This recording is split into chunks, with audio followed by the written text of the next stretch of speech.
Binbas TV, mendidik, menginspirasi. Bismillahirrahmanirrahim. Alhamdulillahi Rabbil Alamin. Wassalatu wassalamu al-atamman al-akmalani ala sayyidil mursalin Sayyidina Muhammadin wa ala alihi wa sahbihi at-tayyibin at-tahirin. Amma ba'd. فأسأل الله سبحانه وتعالى أن يمن علينا بالعلم النافع والعمل الصالح وأن يفقهنا في الدين وأن يفتح لنا فتوح العارفين وأن يرزقنا الإخلاص في الأقوال والأعمال. اللهم آمين. Bismillah. Alhamdulillah. Wassalatu wassalamu ala Rasulillah wa ala alihi wa sahbihi wa man wala, amma ba'du. Khatifil azani Allah wa iyyakum.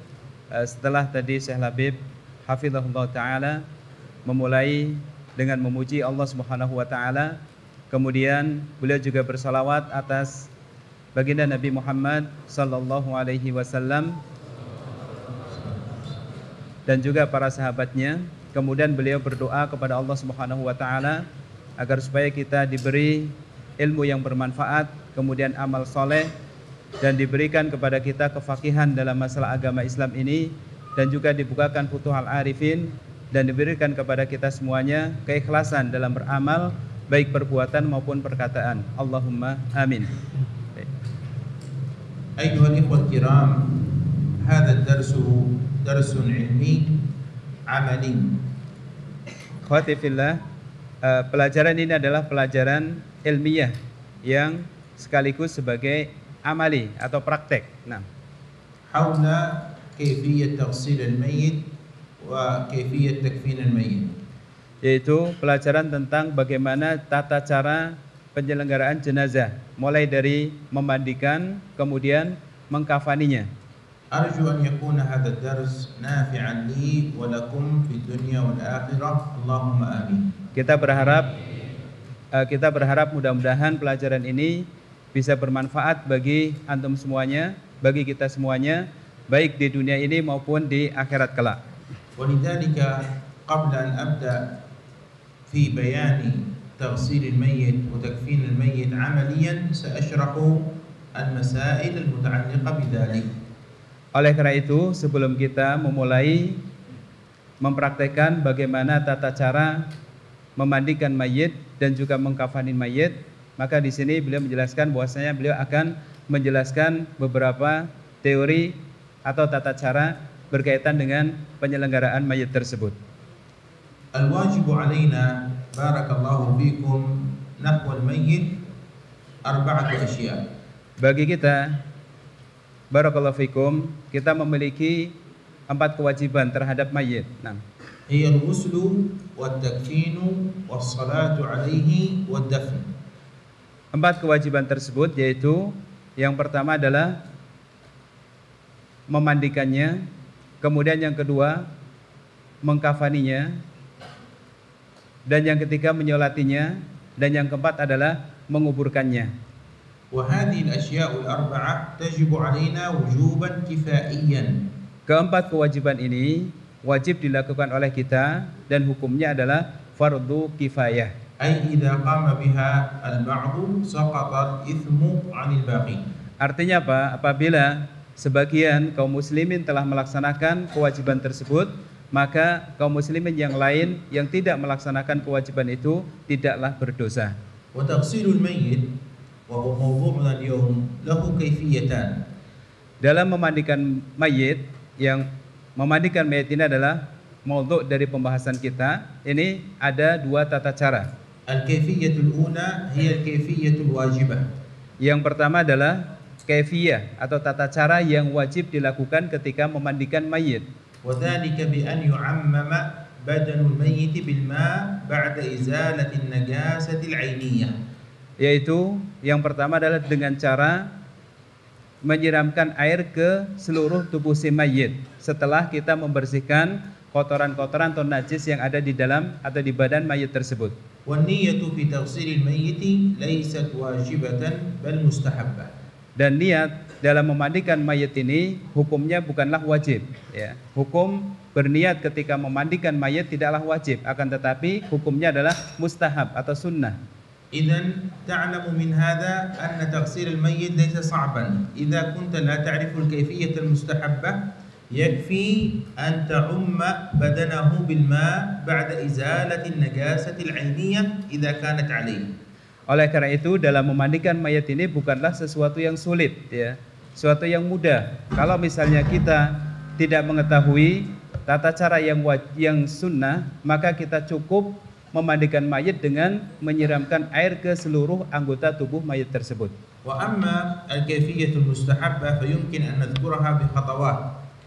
Adapun permasalahan-permasalahan yang sunnah yang perlu dilakukan ketika memandikan mayit, di sini akan disampaikan oleh Syalabib dalam beberapa teknik, ya. Nah, أولا يستحب أن يوجه الميت إلى القبلة. yang pertama disunahkan untuk menghadapkan mayit tersebut ke arah kiblat. بأن تكون رجلاه إلى القبلة. بأن تكون رجلاه إلى القبلة هكذا. Dengan cara kakinya diarahkan ke arah kiblat. وتزال الثياب التي على بدن الميت مع ستر جميع جسده. Kemudian yang kedua adalah dengan cara melepaskan semua pakaian yang dikenakan si mayit. Kemudian setelah itu ditutup seluruh badannya dengan satir atau dengan kain. Nah, ويلف الغاسل على يده التي يستعملها في تغسيل الميت خرقة حتى لا يمس بدن الميت. kemudian tangan orang yang memandikan mayit ini dipakaikan kaos tangan, ya, kaos tangan yang terbuat dari plastik mungkin, ya, supaya tangan tersebut tidak langsung bersentuhan dengan badan si mayit. ويستحب إحضار رائحة طيبة في مكان تغسيل الميت نحو بخور أو غير ذلك. Kemudian disunahkan juga untuk memberikan wangi-wangian di sekitar tempat yang akan digunakan untuk memandikan mayit, seperti disebutkan oleh beliau adalah bahur. Bahur yaitu sejenis wangi-wangian atau wangi-wangian yang terbuat dari bahan-bahan yang lain. Nah, بل الرائحة الطيبة هذه مستحبة من بعد الموت مباشرة. Dan hukum memberikan wangi-wangian tersebut adalah mustahab. Nah, ثم بعد ذلك يقوم برفع الميت من قبل كتفيه مع وضع الإبهام تحت الرقبة ويضغط بيده الأخرى في بطنه ضغطا بليغا ليخرج ما في بطنه من فضلات من بول أو غائط أو غير ذلك. Kemudian orang yang memandikan mayit, dia memasukkan tangannya ke belakang punggung si mayit, kemudian tangan sebelah kanan dia menekan perutnya supaya kotoran yang ada di mayit tersebut keluar, seperti kotorannya ataupun air kencingnya. Nah, ثم يزيل النجاسة التي على القبل والدبر، وهذه عملية تنقية الميت، استنجاء للميت، يزيل النجاسات التي في القبل والدبر وما حولهما. kemudian setelah itu yang memandikan mayit ini membersihkan kotoran yang keluar dari duburnya ataupun dari kemaluannya, dibersihkan, dan juga apa kotoran-kotoran yang ada di sekitar dubur ataupun kemaluan tersebut dibersihkan. Nah, hatta la tabqa najasatun fi dhalika al-mawdi' wala athar an-najasah. Supaya apa? Supaya di tempat tersebut tidak lagi ada najisnya, dan juga di sekitar tempat tersebut, sehingga mayat tersebut benar-benar bersih dari najis. وأؤكد أن الغاسل لا بد أن يضع شيئا كخرقة أو قفاز على يديه. Dan yang memandikan mayat ini hendaklah dia memakai semacam kaos tangan, ya, di tangan yang digunakan untuk memandikan mayat tersebut atau membersihkan kotoran si mayat. وبعد ذلك يزيل الوسخ الذي يمكن أن يكون تحت أظفار الميت بنحو شوكة، وكذلك يزيل الوسخ الذي في أذنيه أو الذي في أنفه ونحو ذلك. Kemudian yang memandikan mayat tersebut membersihkan kotoran-kotoran yang ada di kuku-kuku mayit, ya, dibersihkan dengan menggunakan syauka, artinya adalah mungkin semacam jarum ataupun dengan menggunakan duri supaya kukunya tersebut bersih. Kemudian kotoran-kotoran yang ada di telinga juga dibersihkan, dan juga yang ada di hidungnya, ya, semuanya dibersihkan. Nah, ثم يقوم بتوضئة الميت كوضوء الحي. kemudian setelah itu yang memandikan mayat tersebut mewudukan mayit sebagaimana berwudunya orang yang masih hidup. Nah, ويأتي بفروض الوضوء وسنن الوضوء. Dan juga dalam pelaksanaan atau mewudukan mayat tersebut, yang memandikan mayat ini melakukan kewajiban-kewajiban dalam wudu dan juga sunnah-sunnah dalam pelaksanaan wudu. فيقول في أول الوضوء مع النية المستحبة بسم الله الرحمن الرحيم. Kemudian ketika dia mau mewudukan si mayit, dia menghadirkan niat, ya, mustahab saya. النية المستحبة تكون عند البسملة. Ya. Niat tersebut adalah hukumnya sunnah ketika sambil membaca basmalah. Nah, ثم إذا غسل وجه الميت أتى بالنية الواجبة. kemudian ketika dia mencuci wajah di mayit, wajahnya mayit, ya, dia mendatangkan atau meniatkan untuk melakukan hal yang wajib, ya. وإذا انتهى من وضوء الميت يأتي بالدعاء المعروف أشهد أن لا إله إلا الله وحده لا شريك له وأشهد أن محمدا عبده ورسوله. اللهم إيش يقول بعد الوضوء؟ اللهم اجعلني، يقول اللهم اجعله هو الذي توضأ، أنت وضأته أو وضأت نفسك، قل اللهم اجعله من التوابين واجعله من المتطهرين. نعم.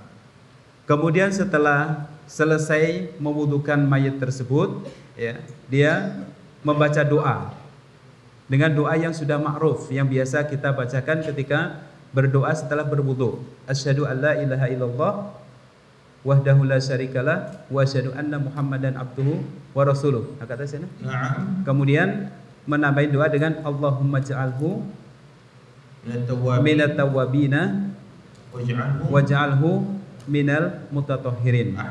Di sini memakai domir hu karena dia niatnya adalah mewudukan si mayit, bukan berwudu untuk dirinya sendiri, maka pakai domir hu. Nah, ثم يغسل الميت. kemudian setelah itu baru mayat tersebut dimandikan. والمستحب أن يغسله 3 أو 5 أو 7. Yang sunnah ketika memandikan mayat tersebut, mayat itu dimandikan sebanyak 3 kali, 5 kali, ataupun 7 kali. ويمكن بكيفيات كثيرة. Dan tata caranya itu bisa dengan menggunakan beberapa macam tata cara. منها أن يغسله مرة بماء وسدر. Yang pertama adalah dengan cara memandikan mayat tersebut dengan air dan juga dengan ditambah dengan air yang dicampur dengan bidara. ثم يغسله الغسلة الثانية تزيل السدر. Kemudian yang memandikan kedua atau memandikan kedua kalinya adalah dengan air untuk menghilangkan daun bidara yang menempel di badan mayat tersebut. ثم يغسله الثالثة بماء مع قليل من كافور. Kemudian yang ketiga, mayat tersebut dimandikan dengan air yang dicampur sedikit dengan kafur. هذه كم غسلات الآن؟ 3. وإذا أراد أن يغسله 5 يمكن أن يغسله بسدر ثم غسلة تزيل السدر ثم بسدر ثم غسلة تزيل السدر ثم بماء وكافور. Yang pertama dengan menggunakan sidr, dengan menggunakan أولا بالسدر daun bidara, kemudian yang kedua dengan menggunakan air untuk menghilangkan bidara tersebut, kemudian diulang lagi dengan menggunakan bidara, asidr, kemudian dengan menggunakan air. Setelah itu dengan menggunakan air yang dicampur dengan kafur. Hadi khamsah. Nah, hadi khamsah. Ini 5 kali memandikan mayit. Nah, ويمكن في الخمس أيضا أن يغسله الأولى بالسدر. Nah, والثانية بالسدر والثالثة بالسدر واحدة بالسدر والثانية والثالثة نعم. ثم الرابعة بالماء الخالص nah, التي تزيل nah. ثم الخامسة بماء مع كافور. Kemudian juga bisa dengan cara memandikan mayat tersebut dengan cara apa? Yang pertama adalah dengan sidr, dengan bidara, ya. Kemudian yang kedua juga sama dengan bidara. Yang ketiga juga dengan bidara. Kemudian yang keempat dengan air yang murni air saja. Kemudian yang kelima dengan menggunakan air yang dicampur dengan kafur. Nah, wa amma as-sab' fayumkinu al-ula bis-sidr. Adapun yang tata caranya dengan 7 kali memandikan, yang pertama dengan sidr atau bidara. والثانية تزيل السدر. Kemudian yang kedua dengan air untuk menghilangkan daun bidara tersebut. والثالثة بسدر. Kemudian yang ketiga dengan bidara lagi. والرابعة تزيل السدر. Kemudian yang keempat dengan air yang untuk menghilangkan daun bidara tersebut. والخامسة بسدر. Yang kelima dengan daun bidara, dengan sidr. والسادسة تزيل السدر. Kemudian yang keenam dengan air yang untuk menghilangkan daun bidara yang menempel di mayit. والسابعة بماء خالص. Kemudian yang ketujuh dengan air yang murni. لكن الطريقة التي تعلمتها عند شيخي علي بن سالم بكير حفظه الله تعالى هي كالتالي، وهو أخذها عن والده ووالده له كتاب مؤلف في هذه المسألة، هي أن يغسل الأولى بالسدر ثم الثانية بالسدر ثم الثالثة بالسدر. Nah. Kemudian beliau menjelaskan tata cara memandikan mayit sebagaimana diriwayatkan oleh beliau dari Syekh Ali Salim Bukayyir. Ada Syekh Labib. Nah. Dari Syekhnya Syekh Labib yaitu beliau bernama Ali bin Salim Bukayyir. Ali bin Salim, ya. Dan beliau ini Syekhnya Syekh Labib tersebut belajar dari bapaknya min abihi dari bapaknya, ya. Tata caranya adalah dengan cara yang pertama dengan menggunakan sidr atau bidara, kemudian yang kedua juga dengan menggunakan bidara, yang ketiga dengan bidara juga, yang keempat dengan air, ya, air murni, yang kelima dengan air murni juga, yang keenam dengan menggunakan air murni juga. Kemudian yang keenam yang keenam diniatkan untuk mandi yang wajib. Kemudian yang ketujuh adalah dengan air yang dicampur dengan kafur. Dan ini yang akan dijelaskan oleh Syekh insyaallah. بقيت مسائل سنطبق ثم نذكرها إن شاء الله بعد التطبيق.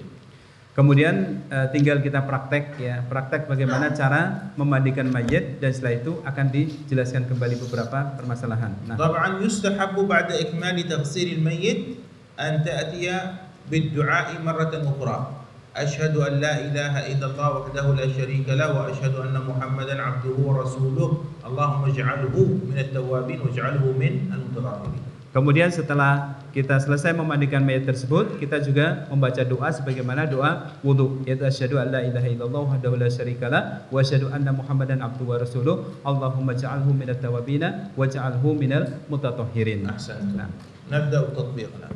Insyaallah akan kita mulai praktek tata cara memandikan mayit.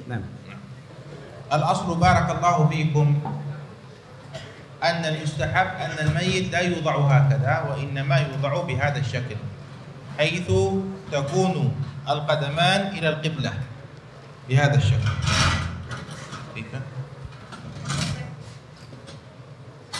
الأصل أن الميت يوضع هكذا تكون قدماه إلى القبلة بهذا الشكل. هل التصوير هكذا جيد أو نحن نحرفه؟ نحن سنحوله فقط هذا لتعلموا. نفترض أن القبلة ليس هنا، نفترض أن القبلة هناك حتى يكون التصوير واضحا. تمام. نحول الميت ثم تنزع الثياب. طبعا هذا مجسم ليس ميتا حقيقيا. تمام. تنزع الثياب من على الميت ويغطى بدنه بثوب بال، بثوب قديم. ويستحب أن يكون المغسل أمينا، وأن يكون فقيها يعرف الأحكام، ولذلك يقدم الفقيه في تغسيل الميت على قريب الميت. يعني لو كان موجود مثلا، لو كان أبوه موجودا، أخوه موجودا، فالأفقه مقدم على الأقرب، بخلاف الصلاة. في الصلاة الأقرب مقدم، لكن في التغسيل الأفقه مقدم، لأن التغسيل يحتاج إلى فقه. إذا تقرر هذا يمكن أنا هذا كيف أغسل. بعد ذلك بعد أن يجرد من ثيابه وبعد أن يغطى كما قلت لكم، الواجب في تغسيل الميت شيء واحد: أن تزيل النجاسة العينية إذا كان على بدنه مثلا دم أو كان على بدنه نجاسة أخرى، أن تغسلها، وبعد أن تغسلها أن تعمم جميع بدنه بالماء. هذا الواجب فقط. أما الغسل المستحب فكما شرحت لكم: أولا بارك الله فيكم ترفع رأسه من هذه الناحية، ويمكن أن الشخص الذي يساعد الميت يبقى ماسكا به، يمكن أن تمسكه هنا، ويضع الإبهام، هذا الإبهام هنا تحت رأسه حتى لا يميل رأسه بهذا الشكل. نعم، أحسن. نعم. ثم بارك الله فيكم نفترض القفاز موجود. بعد ذلك يقوم بالضغط على بطن الميت ضغطا بليغا. إذا كان هنالك فضلات من بول أو غائط فإنها تخرج. الشخص الذي يساعد الميت يكون ماسكا بالماء إلى تحت السترة حتى يزيل الماء، مع وجود كما قلت لكم رائحة طيبة من نحو عود أو بخور لتستر رائحة الفضلات التي تخرج من الميت. بعد أن ينتهي من الضغط هنا ويكون لافا على يده خرقة، يقوم بعملية تنقية الميت، أي تنظيف القبل والدبر من النجاسة حتى لا يبقى عين للنجاسة ولا يبقى أثر للنجاسة. إذا انتهى من هذا يكون قد انتهى من عملية تنقية الميت. بعد ذلك يبدأ بعملية الوضوء، وقلت لكم يأتي بالوضوء بجميع فروض الوضوء وبجميع سنن الوضوء. بالتالي يقول بسم الله الرحمن الرحيم، ثم بعد ذلك بعد البسملة يغسل الكفين له الأيمن ثم الأيسر، ثم يقوم بالمضمضة، لكن عند المضمضة والاستنشاق يرفع رأسه قليلا ويمضمضه حتى لا يدخل الماء إلى جوفه. نفس الكلام في الاستنشاق، يدخل الماء في أنفه لكن مع رفع الرأس حتى لا يدخل الماء حتى لا يصل الماء إلى جوفه. ثم يغسل وجهه، وعند الوجه ينوي النية الواجبة، لأن النية الواجبة تكون مقارنة لأول فرض وهو غسل الوجه. ثم يغسل يديه إلى المرفقين، ثم يمسح رأسه، ثم يغسل رجليه إلى الكعبين. يكون بهذا انتهى من الوضوء. يأتي بالدعاء الذي سمعتم: أشهد أن لا إله إلا الله إلى آخره. بعد الوضوء يبدأ بعملية تغسيل الميت. تغسيل الميت كما قلت لكم إما 3 غسلات، إما 5 غسلات، إما 7 غسلات. الطريقة التي تعلمناها من مشايخنا حفظهم الله تعالى ورحم الله من مات، أنه يغسله بالسدر 3 مرات، ثم يغسله بالماء 3 مرات، ثم الأخيرة تكون بالكافور، فيكون المجموع كم؟ 7 غسلات. هنا يوجد السدر. أين السدر؟ لا يوجد السدر. طبعا إذا كان لا يوجد السدر يمكن تستعمل شيئا آخر، يمكن أن تستعمل الصابون مثلا. واضح؟ استعمال السدر مستحب. إذا ما في سدر يمكن أن تستعمل الصابون. فتبدأ فتغسل رأس الميت أولا، تأخذ الماء وتغسل رأس الميت، تمام؟ بهذا الشكل تغسل رأس الميت. بعد ذلك تغسل بعد رأسه تغسل يده اليمنى. أين يده اليمنى؟ هنا وهنا؟ هنا. فتأتي إلى يده اليمنى تغسلها من رؤوس الأصابع أولا، من رؤوس الأصابع حتى تصل إلى آخرها. بعد ذلك تغسل ما أقبل من بدنه في الأعلى، تغسل ما أقبل من بدنه، تبدأ بالشق الأيمن إلى قدميه، واضح؟ ثم بعد ذلك تذهب إلى اليد اليسرى، فتغسل اليد اليسرى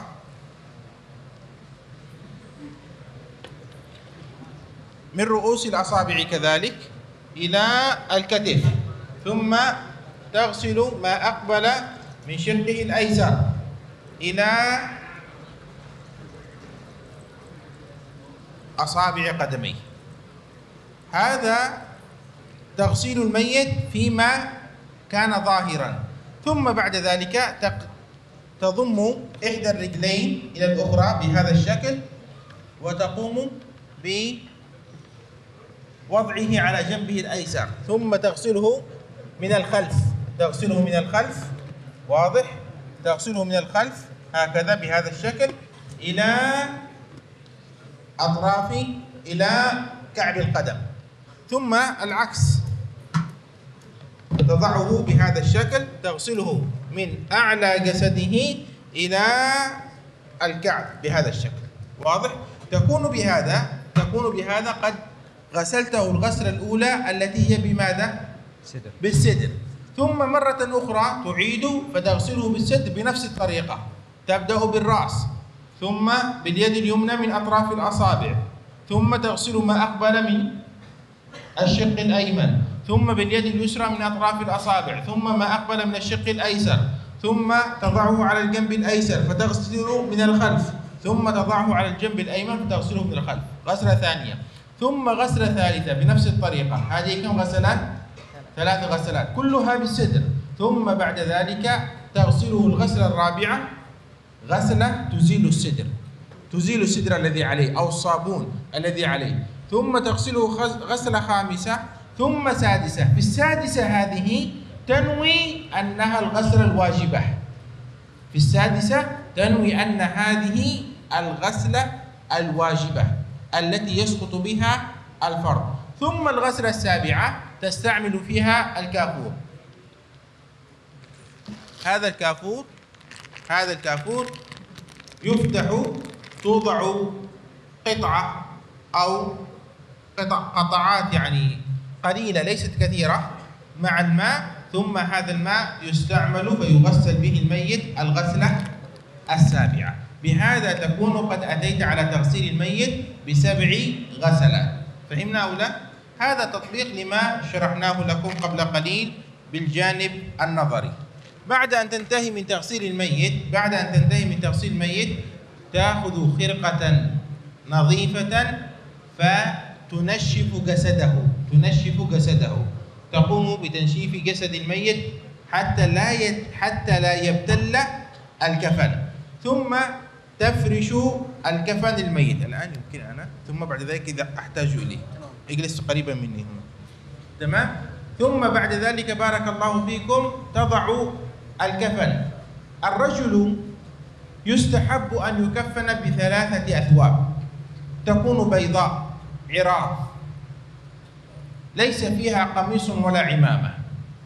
المرأة تكفن في 5 أثواب، تكفن في إزار يستر ما بين السرة والركبة، وخمار يستر الرأس، وقميص يستر جميع الجسد ويستر اليدين إلى الرزق. ثم بعد ذلك بلفافتين، لفافة أولى ولفافة ثانية، 5 أثواب لها لفافتان والإزار ثم القميص البيض والخمار. المرأة تكفن في 5 أثواب، والرجل يكفن في كم أثواب؟ في 3 أثواب. يمكن أننا نفرش الكفن في هذا المكان مثلا. الآن واحدا ناولني واحدا. أولا أين الخيوط؟ هذه الخيوط، هذا الأول هنا، وهذا الثاني هنا،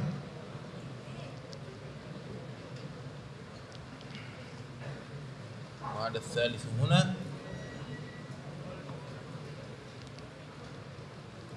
الرابع هنا وهنا الخامس. أحسنتم. وهنا الخامس. أحسنتم. ثم الكفن الأول. أحسنت، ممتاز.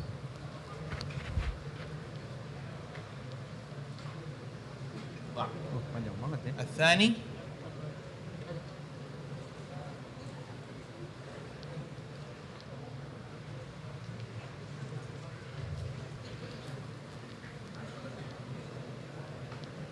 نعم. الثالث. أحسنتم.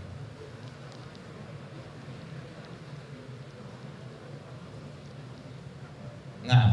بعد أن نقوم بتنشيف الميت نقوم بنقله إلى الكفن. يمكن أن ننقله إلى الكفن.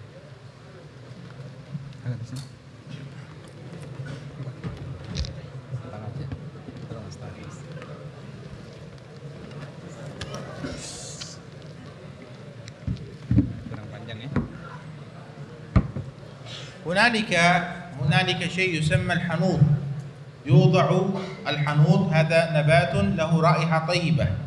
هذا الحنوط يوضع في السوأتين للميت، يوضع أيضا على جسد الميت. نعم، يمكن هذا الطيب أيضا، ليس هذا، لكن الحنوط هذا يكون نبات. نعم. يوضع في السوأتين، يوضع في مواضع السجود، في الجبهة، يوضع في اليدين، يوضع في الركبتين، يوضع في القدمين، وينثر على جسد الميت. ثم يوضع الطيب، يؤخذ الطيب فيوضع على جسد الميت. بعد ذلك يبدأ المكفن بتكفين الميت، فيضع الثوب الأول هكذا وهكذا بهذا الشكل. طبعا كما قلت لكم يستحب في الكفن أن يكون عريضا. هذا ليس عريضا، واضح؟ هذا نحتاج منه إلى مرتين، هنا وهنا يخاط، لكن مثل هذا انظر ليس عريضا. نعم، يكون الكفن عريضا. تمام. وبعد أن يستر الميت بهذا الشكل يدخل يده دون أن ينظر ليسحب هذه الخرقة، ثم يكفن بالكفن الثاني بعد أن يطيب الأول، يضع الطيب في الأول. تمام. ثم يكفن بالثاني. أين هذا؟ ثم يطيب الثاني، ثم يأتي بالثالث بهذا الشكل.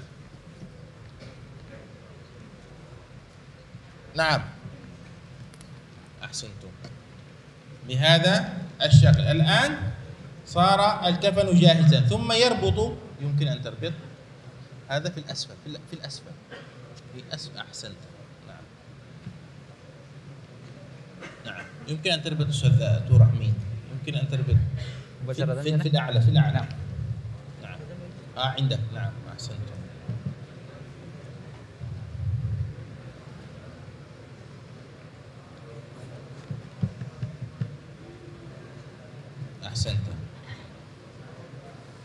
نعم. تربط أو تشد على الميت 5 أربطة. رباط أسفل القدمين، هذا الأول، ورباط عند الركبتين، ورباط في المنتصف، ورباط في الكتفين هنا، واضح؟ ورباط في فوق الرأس. كم أربطة؟ 5 أربطة. نعم، أحسنتم، 5 أربطة. ثم يطيب الكفن الثالث، يوضع الطيب على الكفن الثالث. تكون بهذا انتهيت من عملية ماذا؟ التكفين للميت. إذن قمنا بعملية التغسيل ثم عملية التكفين بالشكل الذي أمامكم. بقيت بعض المسائل البسيطة يمكن أن أذكرها لكم وأنا جالس على المكتب. طيب، بارك الله فيكم. كما قلت لكم في البداية أنه يستحب أن يستقبل بالميت القبلة. شرحت لكم كيف يستقبل به القبلة. يستحب أن يرفع من أعلى ظهره وأن تضع هذه الأصبع تحت رقبته حتى لا يسقط رأسه، واضح؟ ثم تبدأ بتنقية الميت. Kemudian beliau setelah tadi mempraktekkan bagaimana tata cara memandikan mayit dan mengkafani mayit. Beliau menjelaskan juga ya tentang bagaimana cara menghadapkan mayit ya, kaki diarahkan ke arah kiblat, kemudian ketika membersihkan kotoran atau mengeluarkan kotoran, yaitu mayit diangkat ke atas, kemudian tangan kita diletakkan di mana? Di leher, dan ibu jarinya agak menyangga kepala ya, supaya kepalanya tidak dengklak gini, supaya kepalanya tetap tegak, kurang lebih seperti itu. Kemudian setelah itu perutnya ditekan untuk mengeluarkan kotoran si mayit ya, baik dari dubur ataupun dari kubur. الآن سأذكر لكم 10 مسائل تتعلق بتغسيل الميت. Dan beliau insyaallah sekarang akan menjelaskan 10 permasalahan yang berkaitan dengan tata cara memandikan mayit tersebut. يسن بعد الموت، المسألة الأولى يسن بعد الموت أن تلين أعضاء الميت. انتبه معي، يسن بعد الموت أن تلين أعضاء الميت حتى تبقى لينة. نعم. Yang pertama adalah setelah mayit ini setelah ada orang meninggal ya, setelah meninggal, kemudian di sini kita disunahkan untuk melemaskan anggota badan mayit ya, seperti tangan, kaki dan seterusnya boleh dilemaskan ya, supaya tulang sendinya itu lemas. Nah, فمثلا يفعل بيده هكذا مرة ومرتين وثلاثا، ثم بيده الأخرى، ثم برجله اليمنى، ثم برجله اليسرى. هذا يكون بعد الموت مباشرة. Ya. Beliau memberikan praktek atau contoh bagaimana cara melemaskan anggota badan mayit, yaitu dengan cara misalnya menggerakkan tangannya ke atas, bawah seperti ini, sekali, 2 kali, atau 3 kali. Yang kanan, kemudian yang kiri juga diperlakukan sama. Kemudian kaki kanan dan juga kaki kiri, supaya anggota badan mayit tersebut menjadi lemas, tidak kaku. ويستحب أن يوضع شيء ثقيل في بطن الميت بعد موته ككتاب مثلا، حتى لا ينتفخ بطنه، يدخل الهواء إلى البطن فينتفخ، فيوضع كتاب أو نحو ذلك على بطن الميت بعد موته. Kemudian setelah itu ya diperintahkan juga untuk meletakkan sesuatu benda yang berat yang agak berat ya di perutnya mayit. Beliau mencontohkan bisa diletakkan buku atau benda yang lain. Di mana sih? حتى لا ينتفخ البطن لأن الهواء يدخل فينتفخ البطن. Ya. Supaya apa? Supaya perutnya itu tidak mengembung. Kenapa? Karena udara masih masuk ke dalam perut melalui mulut ataupun melalui hidung ya. Dikasih pemberat di perutnya supaya perutnya tersebut tidak mengembung. Nah. نعم. ويستحب أن تغمض العينان للميت بعد الموت. Kemudian disunahkan juga untuk menutupkan kelopak mata si mayit setelah dia meninggal ya, ditutup ya, ditarik ke bawah supaya matanya tidak terbuka, supaya matanya menjadi terpejam. Nah, ويستحب أن تشد خرقة على فمه ليكون مغلقا، فتربط خرقة بهذا الشكل حتى bilkait. هكذا حتى يغلق فمه. Nah. Kemudian yang selanjutnya adalah disunahkan untuk semacam mengikat bagian sini ke atas supaya apa? Supaya mulutnya tidak terbuka ya. Bagian depan dari dagu kemudian kepala ini diikat supaya mulutnya tidak terbuka. Nah, المسألة الثانية يسن أن يغسل الميت في خلوة. Di mana sih? في خلوة يعني في مكان خالي. في مكان خالي. Kemudian yang kedua adalah disunahkan untuk memandikan mayit di tempat yang longgar, yang kosong lah ya, tidak ramai orang. Nah. فلا يدخل إلا المغسل ومساعد المغسل وولي الميت. ولي الميت. أقرب الورثة.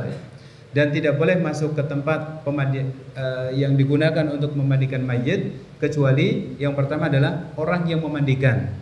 Kemudian kedua orang yang membantu memandikan mayit. Kemudian yang ketiga adalah wali si mayit ya. Nah. Naam. Wala yakunu taghsilul mayyit fi makanin 'am. Dan tidak memandikan mayit di tempat umum.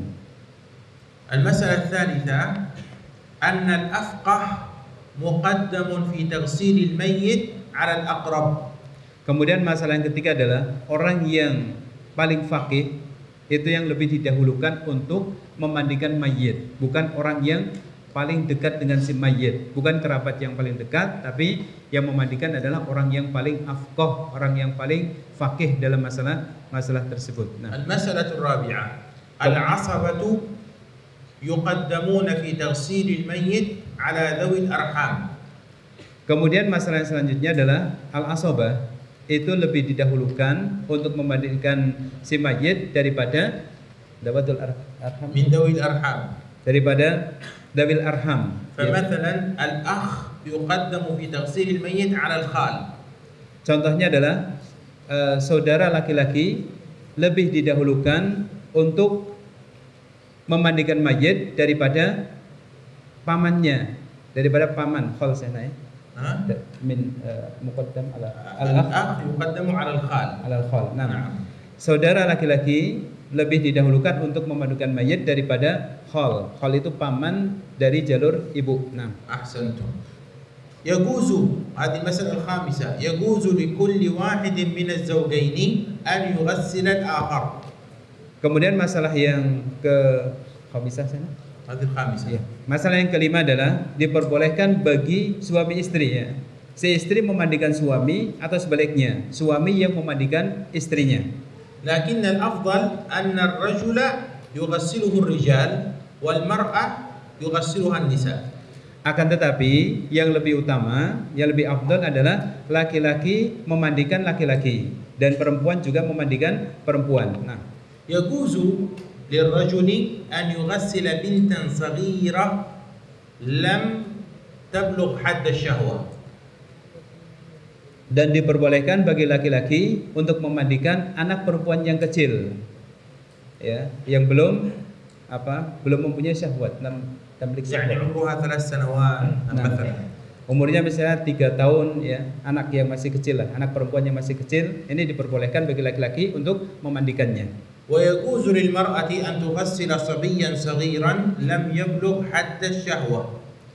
Kemudian juga diperbolehkan bagi wanita untuk memandikan anak laki-laki yang masih kecil yang belum balik, yang belum punya syahwat. Nah, المسألة السابعة يستحب أن يكون الغاسل أمينا، فإذا رأى خيرا في الميت مثلا رأى وجه الميت مشرقا منيرا تكلم به، وإن رأى شرا كان رأى وجه الميت مسودا فإنه لا يتكلم بذلك إلا لمصلحة.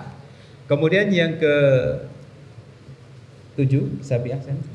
Yang ke-7 adalah yang memandikan mayat hendaknya orang yang aminan, yaitu orang yang amanah di sini. Dia bisa memegang amanah, ya. Kalau misalnya ketika dia memandikan mayat tersebut, dia melihat bahwasanya wajah mayat itu berseri, ya.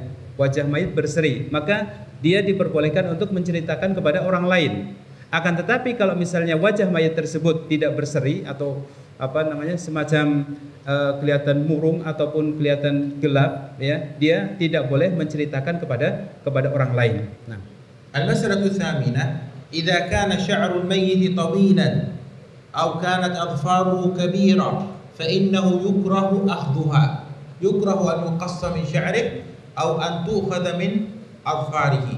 kemudian masalah yang ke-8 adalah apabila mayat tersebut rambutnya panjang ataupun kukunya panjang juga atau tebal panjang itu ya, kukunya panjang, maka tidak boleh atau makruh untuk memotong rambut tersebut dan juga tidak boleh memotong kuku-kukunya. Nah, لو أننا غسلنا الميت وبعد تغسيل الميت خرجت منه نجاسة، خرج منه بول أو غائط بعد تغسيله أو خرج منه دم من أذنه أو من أنفه فإنه يجب علينا إزالة النجاسة فقط، ولا يجب علينا أن نعيد الغسل مرة ثانية.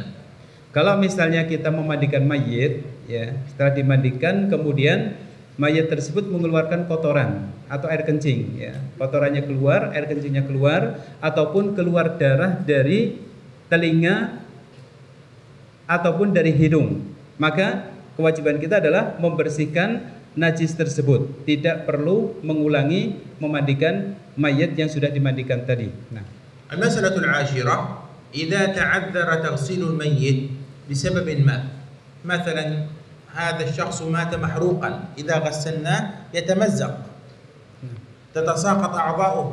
إذا تعذر تغسيل الميت أو مثلا مات رجل في مكان لا يوجد إلا فيه نساء فقط، إذا تعذر تغسيل الميت فإنه ييمم. Kemudian permasalahan ke-10, apabila memang tidak memungkinkan untuk memandikan mayit, ya, ada udzur, mayit tersebut tidak bisa dimandikan atau tidak memungkinkan bagi kita untuk memandikannya. Misalnya mayit tersebut terbakar, ya. Terbakar kemudian kalau misalnya dimandikan, kulitnya bisa lepas atau dagingnya bisa lepas gitu ya, kurang lebih, maka tidak perlu dimandikan. Ataupun misalnya ada seorang laki-laki meninggal dan di tempat tersebut hanya ada wanita saja, maka tidak dimandikan, tidak masalah, kemudian cukup dengan ditayamumkan saja. Nah, wajidu mas'alatain. Al-ula annahu al-afdal an yughassal al-mayyit bima'in barid, fal-ma'u al-barid fi taghsil al-mayyit afdalu min al-ma'i as-sakhin. Kemudian ada dua permasalahan yang kita dapatkan di sini ya. Yang pertama, yang lebih utama adalah memandikan mayit dengan menggunakan air dingin, ya, tidak memandikan dengan air yang hangat. Nah, ذلك لأن الماء البارد يشد البدن، وأما الماء الساخن فإنه يجعل البدن رطبا.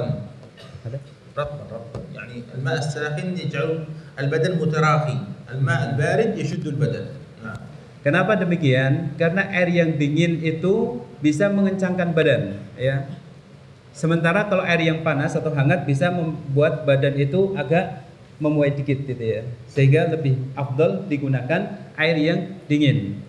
Nah, wal mas'alatul akhirah barakallahu fikum uakkidu 'alaiha wa hiya annahu yahrumu an-nadharu ila 'auratil mayyit.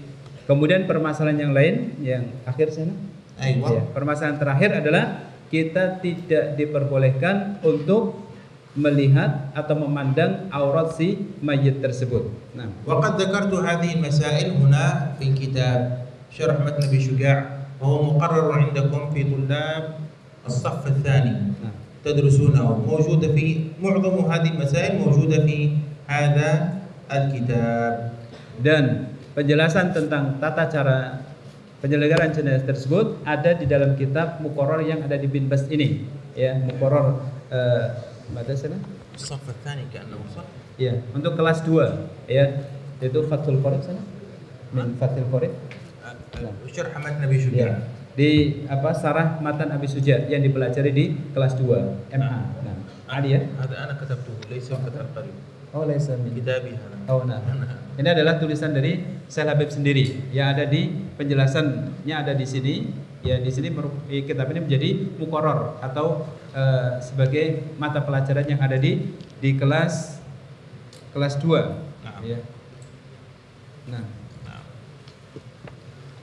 نكتفي بهذا القدر والله أعلم وصل اللهم وسلم وبارك على سيدنا محمد وآله وصحبه أجمعين والسلام عليكم ورحمة الله تعالى وبركاته. Waalaikumsalam warahmatullahi wabarakatuh. Insyaallah cukup sampai di sini ya. Sampai di sini pembahasan tentang bagaimana tata cara penyelenggaraan jenazah. Kemudian diakhiri kita tutup ya dengan bacaan doa kafaratul majlis.